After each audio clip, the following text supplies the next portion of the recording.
However, in our modern era, a lot of people have been sold this idea, especially here in the West, especially here in America, and especially for us like younger Gen Z people, we've been sold this bill of sale that the American dream, freedom, smoke as much weed as you want, marry whoever you want, and live and let live, man. And it's all good.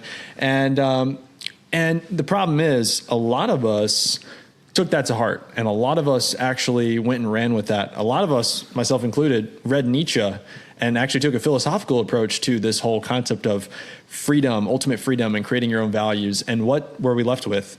Nihilism. Ultimately, nihilism is the logical conclusion of all of these, what are essentially philosophical or theological ideas. Yeah, it's a really good book, and I honestly think it kind of ties in with what we were talking about earlier, because Father Seraphim Rose talks about how the philosophical developments in the West, especially post-Enlightenment, have kind of led us to the situation we're in now, where essentially at first it's billed as, sort of this, what you were talking about earlier, where there's this big emphasis on freedom, this big emphasis on progress, and honestly like a revolutionary spirit, which is something that's also very interesting about Protestantism.